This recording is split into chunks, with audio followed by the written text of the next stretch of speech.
Todos se burlan de esta pasante pobre, sin saber que su esposo es el poderoso CEO de la empresa. La frase recorrió la sala como un cuchillo frío. Risas contenidas, miradas que pesaban, y el eco de un apodo que nunca se borraría del todo. Ruan Chin se quedó inmóvil frente a la máquina de café, con las manos aún temblando por la taza que había dejado caer segundos antes.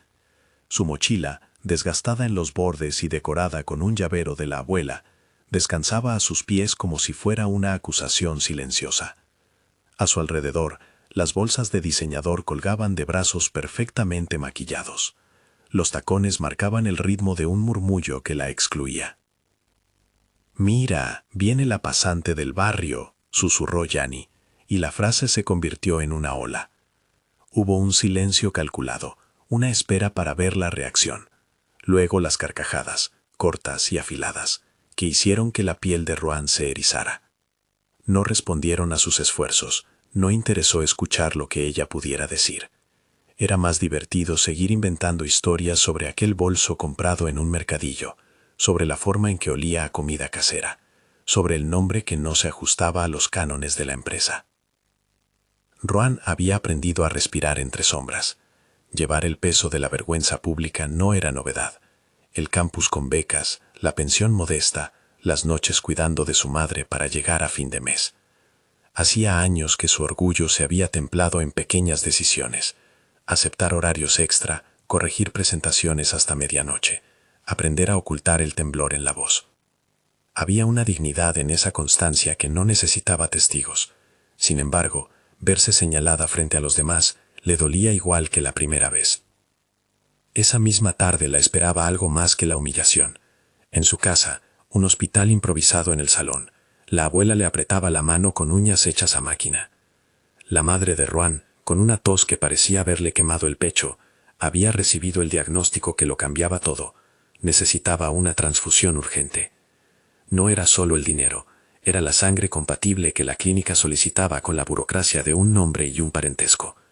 Ruan había intentado todo: donantes en la familia, ayuda de vecinos, llamadas a amigos que nunca contestaron.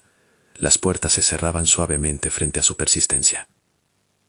«No tenemos tiempo para trámites», dijo la doctora con una mezcla de profesionalidad y lástima que quemó a Ruan.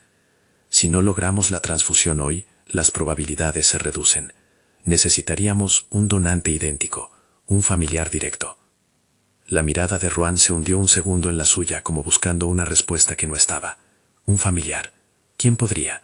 En esa casa no había nadie más que unos recuerdos en estanterías, y la abuela con su mirada de viejo roble. Fue entonces cuando la realidad cambió de ritmo. Una llamada desde la oficina, un asunto urgente que solo el departamento de operaciones podía resolver. Ruan se puso la chaqueta con manos torpes y salió sin mirar a nadie. No sabía que esa errática decisión sería el primer paso hacia una vida que hasta ese día le parecía ajena.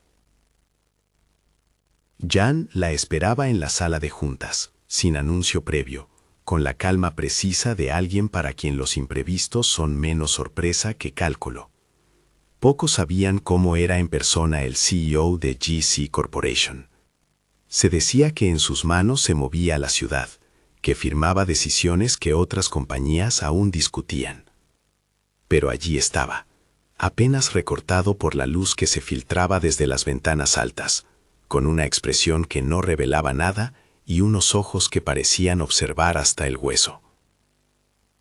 Ruan Chin, ¿verdad? Su voz no buscó cortesías. He oído que eres la única que puede solucionar el error en el expediente de Kai-Chen. ¿Puedes hacerlo ahora? Ella, que apenas había cruzado palabras con él antes, sintió como la sangre le huía de la cara. La oportunidad la colocaba en una situación que no podía rechazar: resolver el documento o perder la posibilidad de conseguir algo para su madre. Hizo lo que sabía hacer mejor. Trabajó. Escribió la corrección, reordenó cifras, atajó un par de inconsistencias legales que nadie más había notado. Cuando entregó el informe, lo hizo con la calma de quien ha pasado noches enteras junto a mapas que solo ella sabe leer. Jan la miró como quien descubre una pieza valiosa en un montón de escombros. No dijo nada, pero su coherencia vertical, La forma en que inclinó la cabeza fue equivalente a una promesa. No una de amor, todavía, sino una de eficacia estudiada. No era la primera vez que una gratitud era silenciosa. Cuando la tarde se cerraba, recibió un mensaje que la dejó inmóvil. La madre necesitaba el nombre de un familiar para la transfusión. Ruan pensó en la cola del banco, en los permisos que no le daban, en la forma en que la vida pedía papeles que ella no tenía. ¿Y sí? La oferta fue directa, fría como una superficie de mármol. Jan se presentó en el hospital como quien entra en una casa ajena y toma de la mesa la sal que falta. Mostró una identificación que acreditaba inmediatamente él mismo como donante compatible. Nadie preguntó cómo ni por qué. Su sangre era adecuada, y la sangre, cuando se trata de vida, no negocia. La transfusión salvó a la madre de Ruan. Esa misma noche, en una sala con luces que no agradaban, una cláusula improbable selló el pacto que empezaría a mover la trama. Si aceptas casarte conmigo durante el tiempo que necesitemos demostrar parentesco legal para la donación, dijo Jan con un gesto que parecía calcular no solo variables sino escenas futuras, firmaré lo necesario para que tu madre reciba tratamiento inmediato. Las palabras perforaron a Ruan por su falta de dramaloma. Matrimonio. ¿Un contrato? Ruan había creído que los contratos se firmaban para cerrar negocios y que el amor, si existía, ocurría fuera de ellos. Pero allí, con la enfermería como testigo y su madre recuperando color como una flor que decide volver a la vida, la elección fue mínima: decir que sí o mirar a la mujer que le dio la vida y ver cómo se apagaba. Aceptó. Firmó con manos que no dejaron huella, no por debilidad, sino por determinación. Solo una firma en un papel que a ojos de la burocracia sería suficiente. Y mientras la jeringa vaciaba un poco más la tensión, Ruan sintió algo parecido a un juramento: proteger a su madre, cueste lo que cueste. La noticia oficial no salió de inmediato, se guardó atrás de una puerta cerrada, en sobres sellados que llevaban el sello del departamento legal. En la práctica, a la mañana siguiente, marché a la oficina con una nueva etiqueta: casada, por contrato, por necesidad. Pero el rumor no tarda en encontrar respiraderos, es una criatura inquieta. Personas que habían disfrutado de su humillación hace 24 horas, ahora hablaban en tonos más neutros, como si la etiqueta de esposa hiciera a Ruan digna de otra consideración. Otros, sin embargo, no cambiaron. La sorna era una segunda piel que no se quita con papeles. Jan, en los días siguientes, puso condiciones que funcionaban como un marco protector. Mantendrían su relación en secreto en lo esencial. Ella seguiría como pasante, nadie impediría su desarrollo profesional, y él se limitaría a intervenir solo cuando las burlas traspasaran la línea. «No seré tu sombra si quieres volar por ti misma», dijo una vez en la cocina del piso donde la acomodaron temporalmente, con un afecto práctico que no necesitaba declamaciones. Ruan lo miró con cautela. La grandeza de la situación la llenaba de confusión y miedo a la manipulación. La convivencia, sin embargo, desnudó pequeñas lisuras en los personajes. Jan vivía con una precisión que asombraba. Todo estaba en su sitio, desde los informes hasta la taza que apenas usaba. Ruan, con hábitos de quien ha aprendido a sobrevivir, dejó calcetines donde le pareció. Su abuela, con su lengua afilada y corazón blando, trajo la comida de casa y la dejó en la nevera como si fuera un amuleto. Un gesto de normalidad en un entorno donde la normalidad parecía una proeza. En la oficina, las ruedas del cotarro social siguieron girando. Ruan mostró, casi sin proponérselo, que sabía moverse en un terreno que muchos creían vedado para alguien de su origen. Su fortaleza no era de gritos ni de enfrentamiento público, era una disciplina silenciosa. Cerró una presentación compleja con un cliente difícil. Kai-Cheng se mostró impresionado por la claridad de sus cifras y por la manera en que anticipó problemas. Aquella tarde, después de la reunión, el director financiero se acercó a la mesa donde ya estaba y dijo con una voz que sonaba a aprobación: «Buen trabajo, Ruan. Toma nota que eres de fiar». Pequeñas victorias así componen un escudo más resistente que cualquier papel, y sin embargo, los celos tienen forma y persistencia. Yani, Miss Mu, con su risa que actúa como cortina, no tardó en convertir cada paso de Ruan en una cuenta pendiente. En el almuerzo, en voz baja, habló sobre la conveniencia de revisar todo y asegurarse de que la pasante no estuviera manipulando su estatus para subir peldaños. Esas insinuaciones se extendieron como manchas de aceite, rápidas, pegajosas. Jan estaba allí, como siempre. No se convirtió en un guardaespaldas que mandaba en tonos autoritarios. Intervino cuando lo creyó necesario. con una firmeza que dejaba claro que había límites. Hubo un día en que la prensa de la empresa se mezcló con comentarios de la red, fotos de bolsos, comparaciones de atuendos y el rumor, ahora afilado, de que Ruan no era más que una pieza de utilería. Eso lo enfureció. Pero su respuesta no fue un gesto de dominio, sino algo mucho más efectivo, una defensa pública con la claridad de quien conoce el impacto de la opinión pública. Todo se precipitó en la gala anual de la empresa. Era un evento que mezclaba poder con vanidad, donde los interiores estaban controlados a la perfección, y las conversaciones se medían para que nada comprometiera futuras alianzas. Ruan fue invitada a asistir como parte de un equipo que había conseguido un acuerdo importante con un cliente. Iba vestida con discreción y un vestido sencillo que le gustaba a la abuela, no por timidez, sino por costumbre. Pero aquella noche la atmósfera estaba cargada. Miradas, cuchicheos y la sensación de que cualquier cosa podría convertirse en espectáculo. En la recepción, cuando una cámara captó la imagen de Ruan pasando por la alfombra, alguien dejó escapar un comentario malicioso. Las risas se multiplicaron más cerca de Gianni y su círculo. Ruan sintió la tensión en las sienes. Fue entonces cuando Jan apareció. No de manera brusca. Su entrada fue la de quien sabe que una escena requiere un gesto que la marque como importante. Se acercó a Ruan, tomó su mano en público y con voz baja pero firme dijo: «Ella es mi esposa». Las palabras no solo callaron la sala. La palabra esposa resonó como un sellado que impidió cualquier injusticia inmediata. Hubo un murmullo que subió, seguido por un silencio incómodo. Algunos de los asistentes no supieron qué hacer. La etiqueta social había cambiado en un latido. Otros retomaron la conversación con menos descaro. Los fotógrafos, que siempre andan buscando el momento perfecto, se agolparon con un brillo en los ojos. La imagen de un CEO protegiendo a su supuesta esposa prometía clics y titulares. Ruan, que sintió la presión del gesto, dejó que la mano de Jan se apretara sobre la suya. No era un gesto de posesión, sino de protección. Su estómago se revolvió ante la exposición. No estaba preparada para que su vida privada se volviera la noticia del evento. Pero el efecto fue inmediato. Los ataques disminuyeron. La hostilidad se volvió contenida. Todo aquel que hubiera querido humillarla públicamente lo pensó 2 veces ante la posibilidad de un escándalo mayor. Esa noche, sin embargo, no todo quedó sellado en seguridad. El gesto de Jan abrió nuevas ventanas. Reporteros que antes se ocupaban de frivolidades, ahora hacían preguntas más incisivas. ¿Es un matrimonio legítimo? ¿Qué hay detrás de la repentina protección? ¿Qué sabía el CEO que los demás no? Para Ruan, aquello era un doble filo.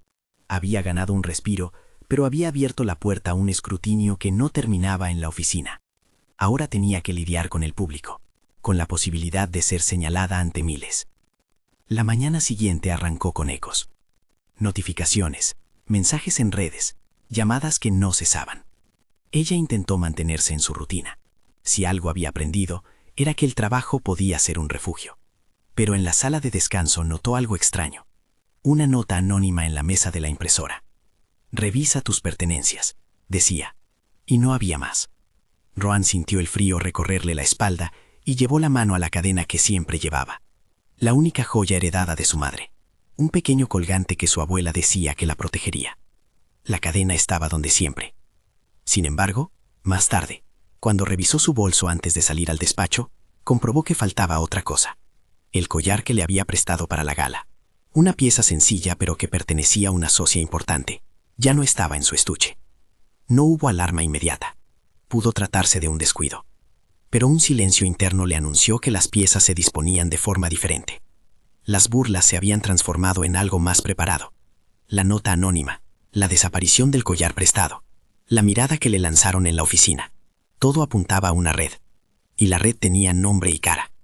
En los pasillos, la mirada de Ningan, un empleado que parecía disfrutar de la sombra, se cruzó con la suya con un brillo que no prometía nada bueno. Ningan no era de alto perfil. Se ocultaba tras informes y pequeñas intrigas, pero sabía cómo mover rumores. Ruan pudo verlo avanzar hacia donde Gianni conversaba con sorna. Una sensación de acecho la hizo temblar. Intentó calmarse con la lógica. Tal vez era coincidencia. Tal vez el collar estaba en casa, olvidado. Tal vez la nota era de alguien que le gastaba una broma cruel. Pero en el interior de la simpleza de su vida se asentó la duda. Su tranquilidad había sido comprada, y cualquier cosa podía hacer la factura. La oficina, que la había visto crecer en cautela, la volvió a arropar con luz fría. Ella decidió no mencionarlo a Jan por ahora. No quería convertir una sospecha en alarma. Su estrategia fue trabajar. Invirtió su energía en un informe que debía entregarse al mediodía, y sus dedos bailaron sobre el teclado como si esas palabras fueran un exorcismo. Cerró números, proyectó escenarios, y cuando el reloj marcó la hora, presentó su trabajo con la solidez de quien no depende de favores. El director financiero la felicitó de nuevo, con una sonrisa que le calentó las mejillas, pero la sensación no la abandonó.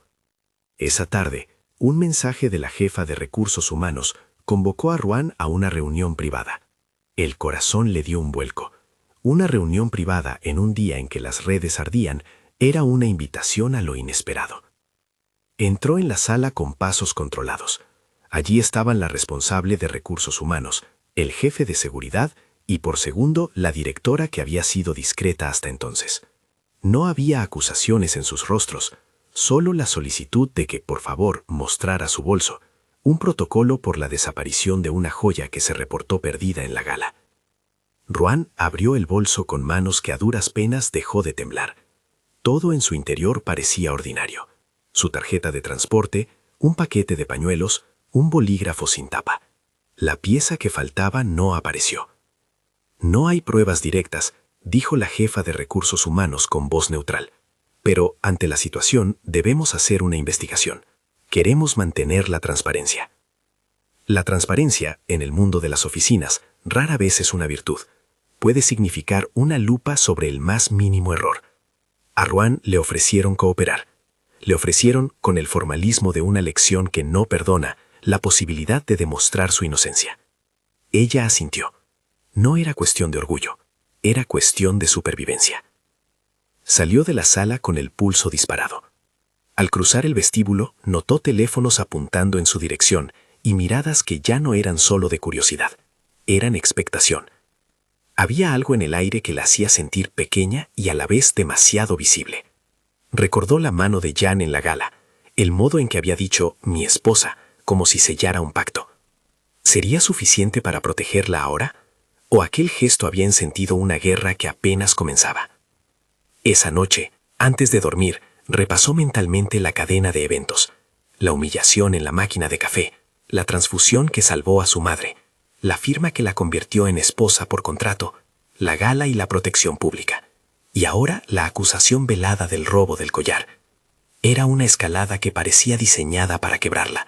Si no podían vencerla por la pobreza, la golpearían con la sospecha hasta que su reputación quedara reducida a cenizas. En la penumbra, con la abuela dormida y su madre respirando con un aliento más sereno, Ruan sintió la fuerza de su propia decisión. Ya no quería ser un accesorio en las historias ajenas. No se lo debía a nadie, quizá a nadie más que a sí misma. A cada paso, a cada informe que cerraba, a cada palabra que pronunciaba, tejía una defensa que no dependía de nombres ni de contratos.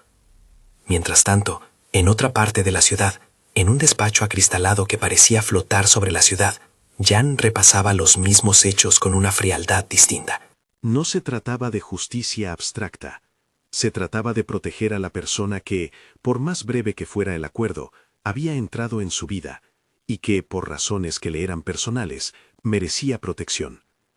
No solo por la donación que salvó una vida, sino por una sensación que, sin quererlo, lo había puesto frente a un espejo. En su mundo las apariencias importaban, sí, pero había descubierto que detrás de una apariencia humilde podía haber una fortaleza que nadie había valorado. Jan determinó, en silencio, que no bastaría con una palabra en una gala. Debía haber pruebas, decisiones firmes y estrategia. Convocó a Chen, su asistente más fiable, y le pidió que vigilara las cámaras, que revisara los accesos y que levantara un informe de todo lo ocurrido en la gala. No era un gesto de acusación hacia Ruan, al contrario, era una red de protección que él sabía tender mejor que nadie. El informe que recibió días después mostró irregularidades curiosas. Algunas cámaras habían registrado cortes breves en el laboratorio de relaciones públicas, justo en el intervalo en que el collar había desaparecido. Aparente coincidencia, errores técnicos, había sido la explicación oficial. Jan las examinó con una mezcla de precisión y preocupación. Alguien se había tomado la molestia de manipular pruebas. No le convenció el azar. Sus sospechas apuntaron a manos preparadas, quizás a alguien con la capacidad de mover piezas desde dentro. Mientras tanto, la cuenta en redes que se alimentaba de chismes publicaban una foto antigua de Ruan, en la que, sin permiso, la etiquetaban con burlas y apodos. Los comentarios surgieron como bocanadas de aire contaminado. Jani, desde su posición, se paseaba por la empresa con una sonrisa que no ocultaba satisfacción. Ningan, por su parte, observaba desde la sombra, como quien espera que un incendio consuma la madera hasta convertirla en ceniza. Ruan sintió el mundo cerrarse en torno a ella, pero también notó que no estaba sola. Un par de compañeras que antes habían permanecido al margen se acercaron con pequeñas palabras de aliento. Lu, el manager del equipo, le dejó un mensaje. Tu trabajo habla por ti. No te rindas. Esas palabras, como manos invisibles, la sostuvieron en los días en que la sospecha era una sombra larga. El tiempo comprimía sus decisiones. Lo que empezó como una humillación se había convertido en una red de acontecimientos que la empujaban a actuar. Tenía que defenderse, sí, pero también quería hacerlo sin perder su dignidad. Necesitaba pruebas de su inocencia y, si era posible, una manera de que el rumor no se convirtiera en sentencia. Y mientras la tensión aumentaba en la empresa, en el umbral de una nueva mañana, Ruan abrió su correo y encontró un archivo adjunto sin amitente. Fue un archivo pequeño, una fotografía borrosa de la gala. En ella se veía a alguien, al fondo, con las manos en movimiento cerca del joyero, donde se colocó el bolso. No era una evidencia contundente, pero era un hilo. Y todo hilo, dijo la abuela alguna vez, puede llevar a un envoltorio si se tira con suficiente cuidado.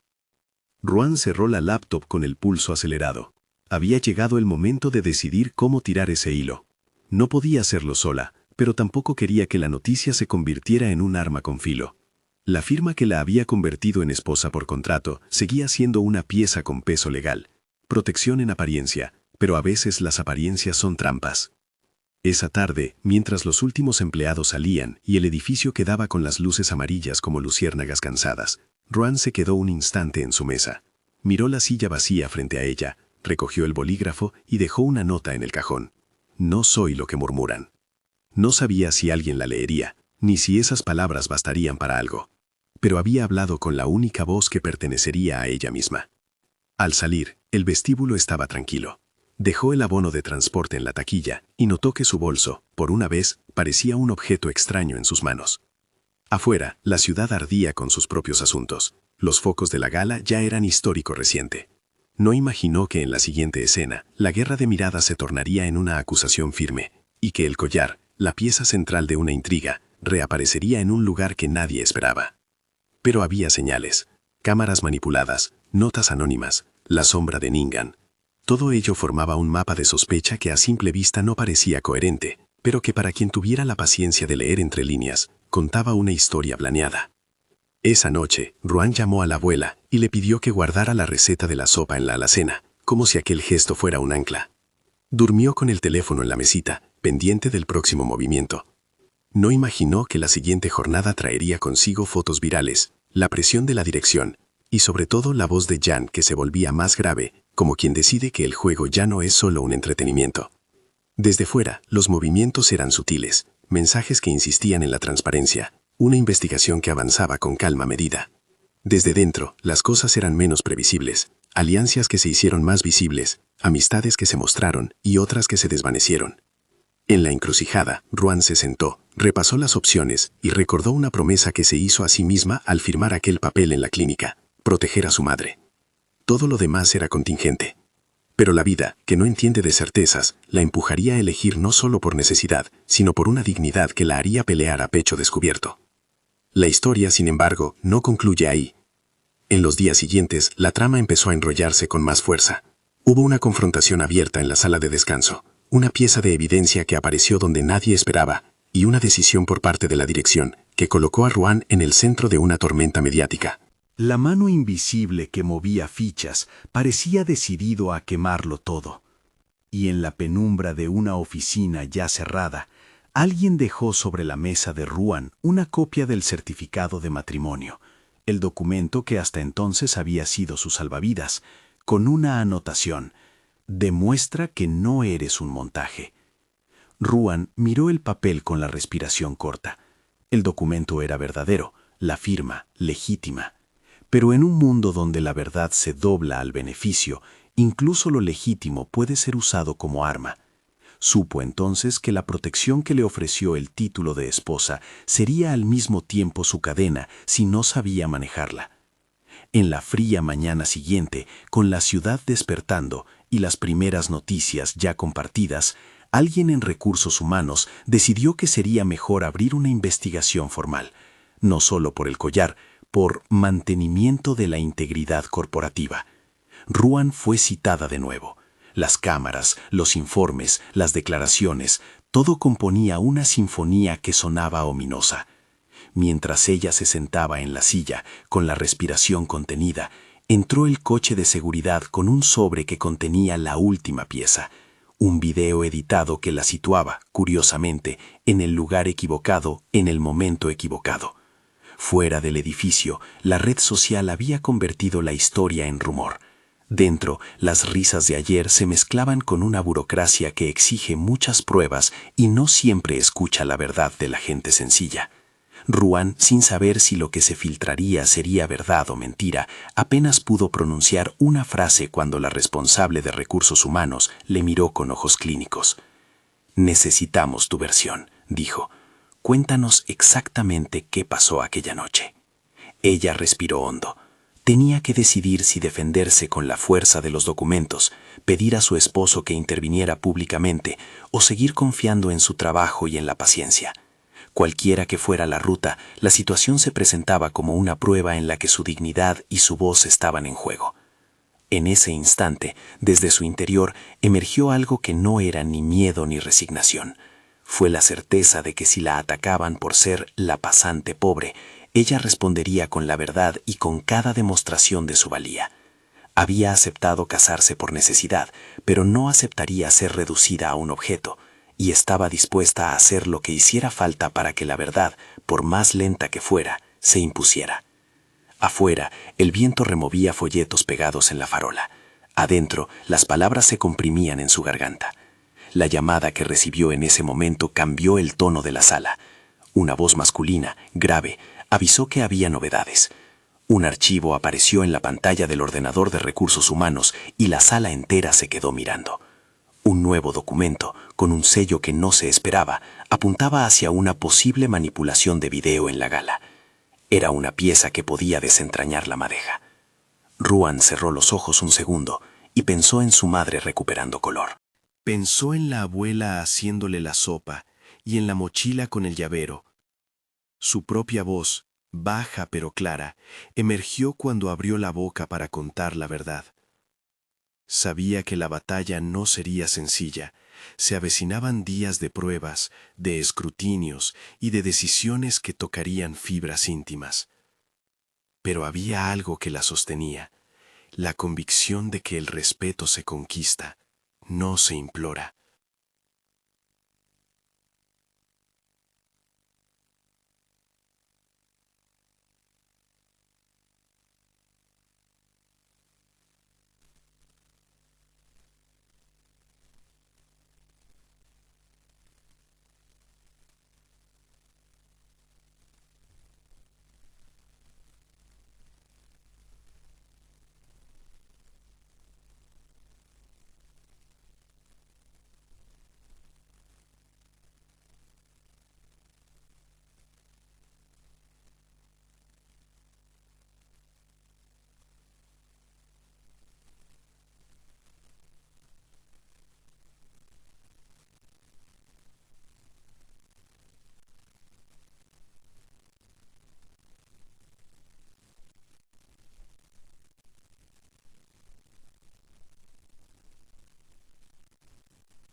Él contestó con una voz fría, que al mismo tiempo intentaba sonar controlada.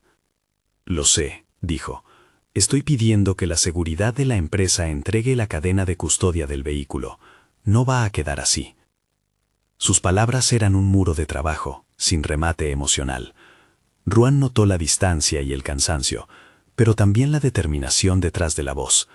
Aquella determinación terminaría siendo tanto su defensa como su problema. En la sala de seguridad, Chen pasaba horas revisando material, cámaras del garaje, lector de entradas, registros de mantenimiento. Las manos le temblaban al avanzar un archivo tras otro. Había un salto en la grabación del aparcamiento, apenas 3 minutos donde la imagen se oscurecía. Cuando el archivo volvió a la normalidad, el coche de Jan aparecía con la puerta ligeramente abierta, y la sombra de una mano que, según el ángulo, no parecía corresponder a ninguno de los que entraron o salieron oficialmente. Alguien había logrado entrar sin pasar por registro. «Hay manipulación», murmuró Chen, sin levantar la vista. «No es casualidad». Jan decidió tomar la iniciativa. Dio una rueda de prensa improvisada esa misma tarde. En el salón de actos, ante cámaras y flashes, declaró que la aparición del collar en su coche no implicaba culpabilidad de nadie en particular y que la investigación continuaría.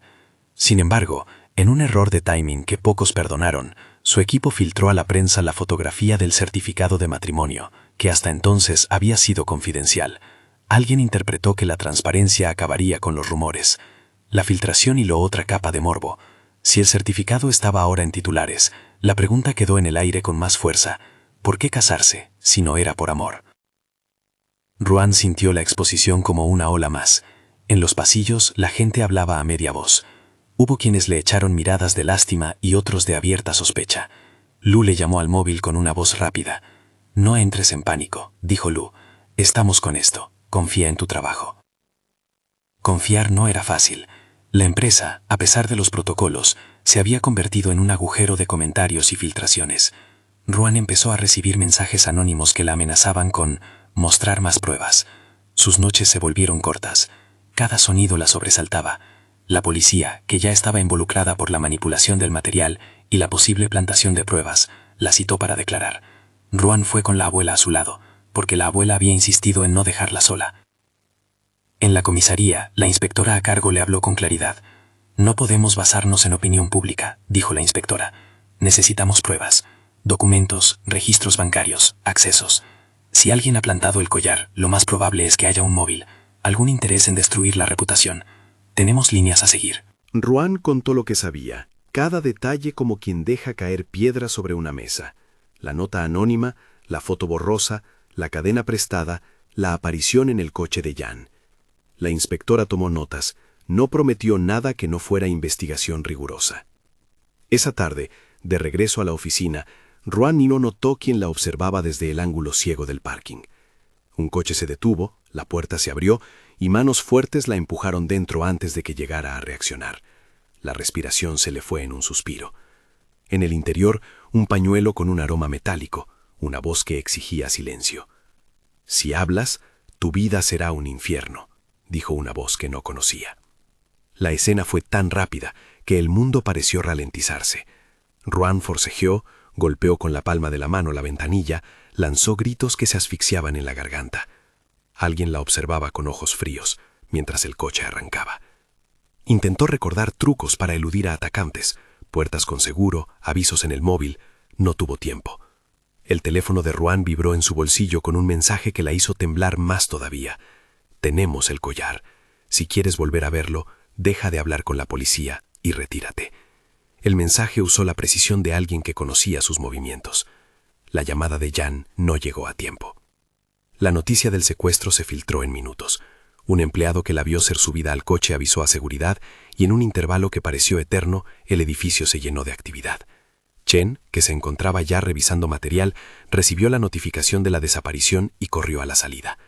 Jan fue avisado en mitad de una reunión y sin pensarlo pidió el coche. Sus colaboradores intentaron detenerlo. «Hay un protocolo, señor G». Él respondió con una mirada que no aceptaba protocolos cuando la persona que callaba en medio de una tempestad era la persona que había dicho «mi esposa» en una gala. Tomó su coche y salió. El equipo de seguridad logró rastrear el vehículo en las cámaras de la circunvalación. El coche de Ruan circulaba en dirección a un polígono industrial. La policía montó un dispositivo. Cuando llegaron al lugar, el coche estaba parado en el arcén y la puerta del pasajero abierta. Ruan estaba fuera, tirada en la cuneta, respirando con dificultad, y a pocos metros, un hombre tendido, sangrando de la cabeza. Jan. Lo que ocurrió fue una concatenación de actos que nadie consiguió encajar del todo en minutos.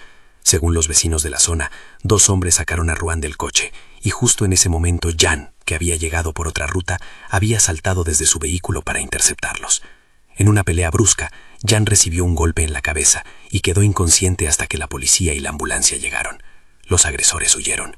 Ruan, aturdida, recordaba fragmentos: manos, el olor del spray, la cara de uno de los hombres que gritaba «ciérrala», y luego el golpe seco sobre el suelo. La ambulancia se llevó a ambos. En el hospital, entre luces y protocolos, la policía tomó declaración a Ruan bajo la presencia de una inspectora. La sensación de vulnerabilidad se mezclaba ahora con la culpa. ¿Había arriesgado a Jan? Él, acostado en una camilla con vendajes, abrió los ojos por un instante y su mirada se perdió en el techo con una confusión que asustó a Ruan. «¿Qué pasó?», preguntó con la voz rota. «¿Dónde estoy?». No era solo la conmoción. El médico explicó que había una contusión cerebral y que era posible una pérdida temporal de memoria. Cuando la pregunta golpeó la habitación, se notó la ausencia de certezas. ¿Recordaría los últimos meses? ¿Recordaría la boda por contrato? ¿Recordaría a Ruan? Las cámaras de seguridad del polígono se revisaron febrilmente. En una de las grabaciones se veía un coche que, minutos antes del ataque, había estado estacionado en el lugar y se marchó, sin identificar a sus ocupantes. La huella del encuentro quedaba reducida a sombras borrosas. Ningan, que había estado inusualmente ausente ese día, se convirtió en objeto de atención. Su teléfono, revisado por orden judicial, mostraba movimientos extraños, llamadas a números prepagos y transacciones pequeñas a cuentas sin nombre aparente. Aunque aquello no era una sentencia, sí era una vía que explorar. Jan despertó varias veces en los días siguientes con lagunas. A veces recordaba a su padre, las cifras de la compañía, los informes. Otras veces no sabía cómo llegar a la habitación de su casa. Cada pequeño rincón de su mente se transformaba en una brújula que no siempre apuntaba al norte. Para Ruan, ver a aquel hombre que se libraba de mandar decisiones en la empresa por un instante y reconocía su fragilidad fue una bofetada de realidad. Estos no eran juegos, eran consecuencias de actos de violencia que dejaban huella. La policía avanzó. Detuvieron a 2 cómplices relacionados con las cuentas prepagas. Uno de ellos, bajo el peso de la evidencia, confesó que había sido contratada por alguien de dentro de la empresa que quería limpiar a Ruan de la escena pública. Las conversaciones que salieron a la luz eran cortas, crudas, y hablaban de dinero y de ocultación. Ningan negó su implicación. Yani fue interrogada. Su teléfono mostró un intercambio de mensajes con uno de los detenidos, intercambios que ella justificó como ociosos y sin importancia. La jefe de recursos humanos, viendo la gravedad, pidió que todos colaboraran con las autoridades y respetaran el proceso. En la sala de espera del hospital, la prensa afuera, Jan tuvo un momento de lucidez. Llamó a Ruan y le habló sin la fría distancia de los días anteriores. Sus palabras fueron torpes, pero sinceras. «Siento que te he fallado en algo», dijo. «No sé qué exactamente, porque algunos recuerdos se me escapan, pero si hice algo que te hirió, quiero enmendarlo». Ruan, que había aprendido a no esperar promesas de la boca de los demás, escuchó la voz y sintió una mezcla de ternura y desconfianza. Había decidido que ninguna reconciliación vendría sin verdad. Si Jan había manipulado, si había cruzado límites para protegerla, debía responder por ello. La investigación sobre la manipulación de los videos y la plantación de pruebas reveló una trama más compleja de lo que parecía. Un técnico de la empresa de eventos, pagado con transferencias diminutas, había cortado fragmentos de las cámaras de la gala. La persona que ordenó el pago había usado un correo corporativo que pertenecía a un empleado de bajo perfil, Ningan. Los mensajes rastreados llevaron a una conversación con Yani, en la que se hablaba de expulsar a la pasante y cuidar la reputación de ciertas familias. La fiscalía abrió diligencias y el director de seguridad presentó la evidencia al juez. El linchamiento mediático se mezcló con la investigación. Algunos medios, ansiosos por titulares, empezaron a fabricar relatos que acusaban a Jan de usar su poder para arreglarlo todo. Otros, menos interesados en moralizar, querían carne fresca. ¿Y si la pasante fue un montaje? Las redes, que pocas horas antes la habían convertido en víctima, ahora se dividían en quienes la apoyaban y quienes preguntaban qué había detrás de su misterio. Mientras tanto, en la habitación donde Jan estaba en observación, Chen reunió pruebas sobre la manipulación de cámaras en el propio edificio de la empresa. Había algo que no encajaba. Alguien con acceso privilegiado había hecho que ciertos fragmentos desaparecieran. Las cuentas de acceso mostraban que Ningan había estado conectado al sistema en momentos extraños. Cuando Chen presentó el informe a la dirección, el silencio fue pesado. Jan, en un momento de confusión y lucidez, pidió que se hiciera justicia. Si fui yo quien autorizó algo para acelerar el proceso por el hospital, dijo a sus consejeros, estará en mi nombre. Pero si hay quien hizo esto para dañarla a ella, quiero que lo encuentren. La honestidad fue un arma de doble filo. En privado, Jan admitió haber usado sus recursos para acelerar trámites médicos. Había movido contactos, llamado favores. Lo justificó como una urgencia, pero admitió que lo había hecho sin informar a los canales legales. Fue un atajo que había dictado su carácter: resolver, no preguntar. Esa admisión abrió una grieta. Había sobrepasado la ley para hacer lo correcto. Los abogados de la compañía aconsejaron cautela. Él, que gobernaba con la seguridad del que sabe maniobrar, ahora se veía empujado a responder por una línea gris. La policía, sin embargo, necesitaba pruebas concretas de quién había orquestado el secuestro. Del análisis de los teléfonos, de las grabaciones interceptadas y de un pago que había pasado a través de una tercera persona, emergió un nombre que nadie había esperado. Un empleado del departamento legal, que había, según indicios, recibido instrucciones de Ningan para proteger ciertos intereses. Ningan y Yanni aparecieron en las conversaciones vetadas. La fiscalía vio un patrón de violencia simbólica que escaló hasta la física. Hubo detenciones. Ningan fue arrestado y cuando la presión lo aplastó, juró que había sido coaccionado por alguien de mayor rango. El nombre que susurró, sin pruebas concluyentes, fue el de un accionista que no gustaba de escándalos. La investigación abrió nuevas carpetas. Las manecillas de la verdad giraron con lentitud, pero lo hicieron. Mientras tanto, Jan comenzó un proceso de recuperar su memoria. A ratos, un olor, una canción, una foto le devolvían recortes de vida. La primera vez que vio a Ruan en la oficina, la urgencia del hospital, la gala. En esos destellos, su culpa crecía. Recordó con dolor momentos en que había tomado decisiones por ella, por su madre, sin contárselo.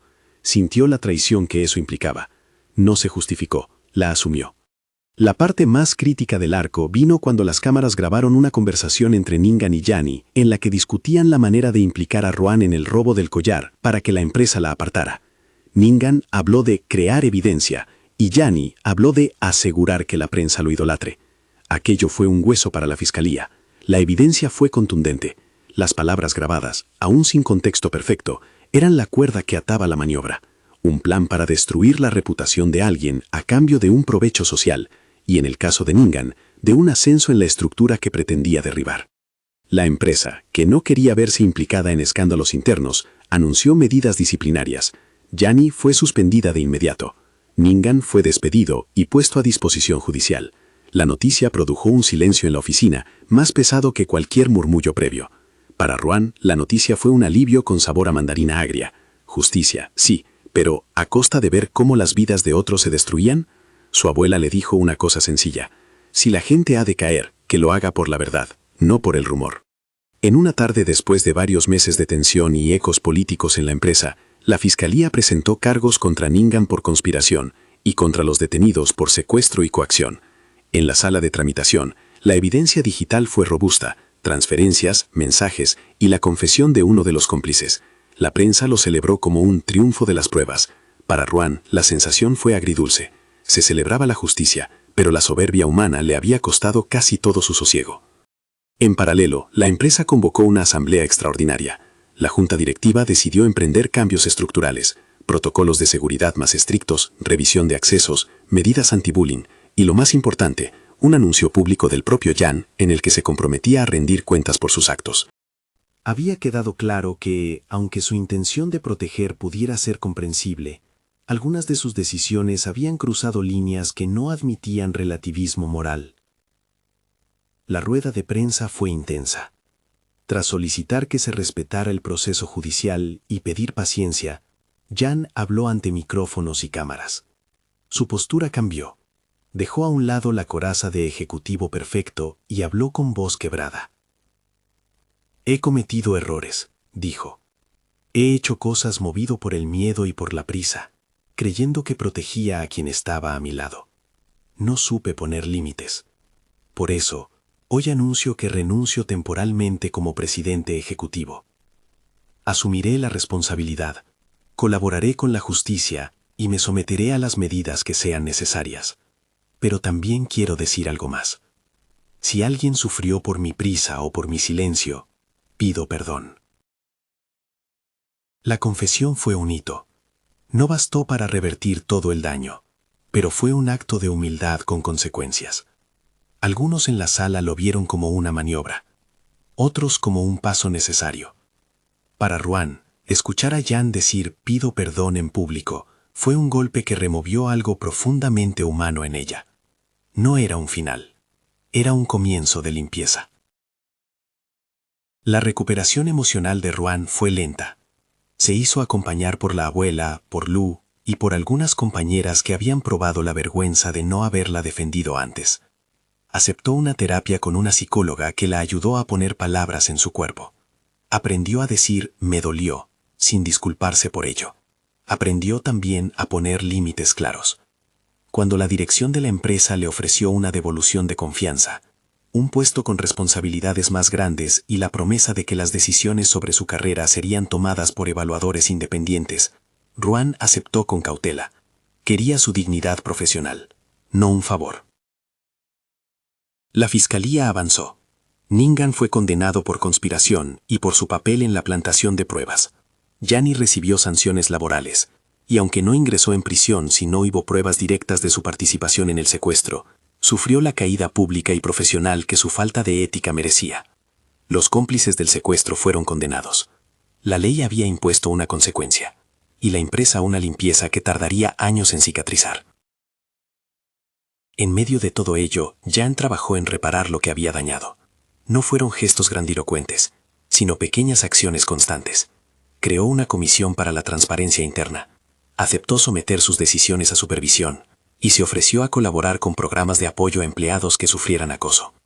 En lo personal, abrió conversaciones con Ruan que fueron largas y difíciles. En la intimidad de una sala en la que las paredes no tenían testigos, se enfrentaron. «Me duele pensar que no confiaste en mí», dijo él, con voz baja.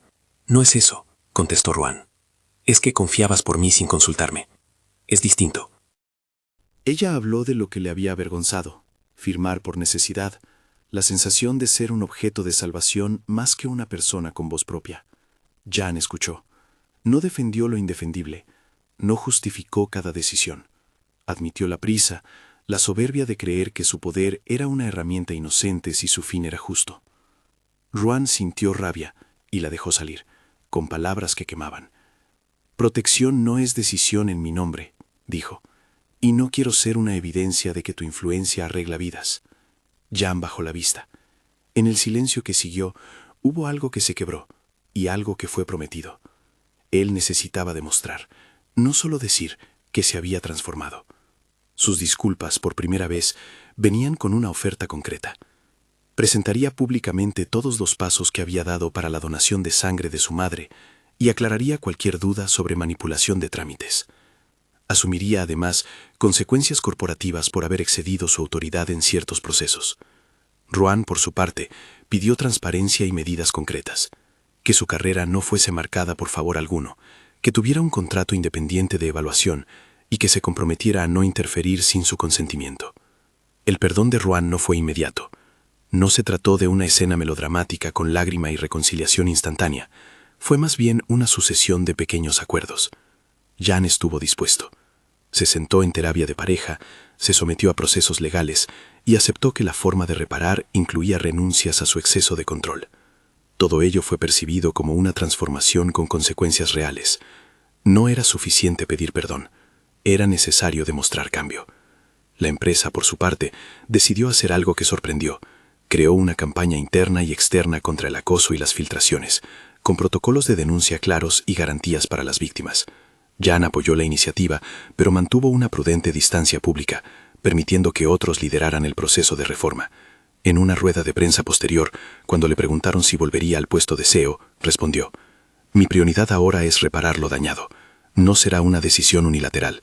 Debemos reconstruir confianza, y la primera responsabilidad es institucional». Con el tiempo, y gracias a su trabajo, Ruan fue ascendida formalmente a un puesto de responsabilidad en el departamento donde había demostrado su talento. Fue una pequeña gran victoria. No fue un regalo, sino el reconocimiento a resultados y evaluaciones que demostraban su capacidad. En la ceremonia de entrega del nombramiento, Kai-Cheng le estrechó la mano con respeto. Lau le guiñó un ojo desde la sala. La abuela, desde el público, sonreía como quien ha visto que la paciencia cosecha. El cierre del caso en el plano legal supuso para Ruan un alivio que también venía con cicatrices. Aún quedaban noches en que el recuerdo del coche y del pañuelo le recorría la garganta. Aprendió a hablar de ello en terapia, a no ocultar sus miedos. No permitió que la historia la definiera por completo. La usó como impulso para construir límites y para ayudar a otros. Empezó a colaborar en un programa de la empresa que ayudaba a empleados que habían sufrido acoso o exclusión. Su voz, una vez alta en la cotidianidad de la oficina por su trabajo, ahora servía para escuchar. Jan, por su parte, decidió formalizar algo que había venido cosiéndose en las conversaciones. No quería una unión impuesta por papeles sin voluntad. Invitó a Ruan a decidir. Quería que si estaban juntos, fuera por elección y no por contrato. No pidió perdón solo con palabras. Presentó un documento legal que deshacía el mecanismo que le había dado privilegios sobre su carrera. Quiso que ella firmara sin presión. Ella leyó y luego lo dejó sobre la mesa. No firmó.